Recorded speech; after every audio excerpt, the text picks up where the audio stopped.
Beban kehidupan dan padatnya aktivitas mengejar duniawi kadang-kadang membuat banyak orang melalaikan kewajibannya terhadap Sang Kholik. Untuk menerangi kolbu yang gelap dan mengharap hidayahnya, sesaat lagi kami mencoba mengetengahkan Lentera Hati.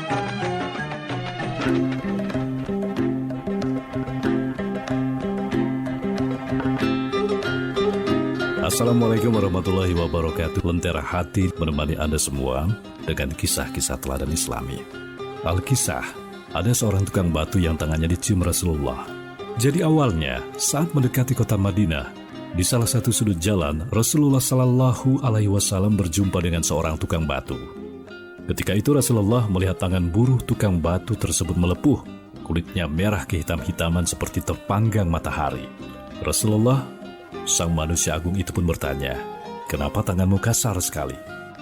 "Ya Rasulullah, pekerjaan saya ini membelah batu setiap hari dan belahan batu itu saya jual ke pasar. Lalu hasilnya saya gunakan untuk memberi nafkah keluarga saya. Karena itulah tangan saya kasar." Itulah jawaban si tukang batu. Rasulullah adalah manusia paling mulia. Tetapi ketika melihat tangan si tukang batu yang kasar karena mencari nafkah yang halal, Rasulullah pun menggenggam tangan tersebut. Beliau menciumnya seraya berkata, "Inilah tangan yang tidak akan pernah disentuh oleh api neraka selama-lamanya." Rasulullah tidak pernah mencium tangan para pemimpin Quraisy, tangan para pemimpin kabilah, raja, atau siapapun.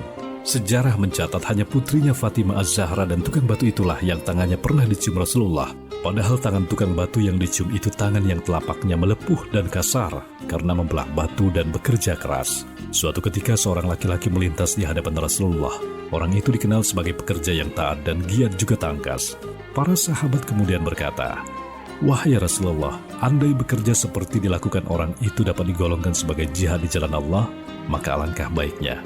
Mendengar itu Rasulullah pun menjawab, "Kalau ia bekerja untuk menghidupi anak-anaknya yang masih kecil, maka itu di jalan Allah. Kalau ia bekerja untuk menghidupi kedua orang tuanya yang sudah lanjut usia, maka itu di jalan Allah. Kalau ia bekerja untuk kepentingan dirinya sendiri agar tidak meminta-minta pun, maka itu jihad di jalan Allah. Maka dalam setiap langkahmu bekerja atau berusaha, niatkan untuk mencari rezeki yang halal, untuk memberi nafkah kepada keluarga. Maka saat itu engkau pun sedang berada di jalan Allah."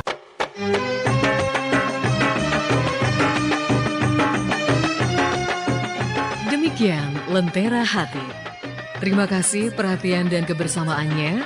Wassalamualaikum warahmatullahi wabarakatuh.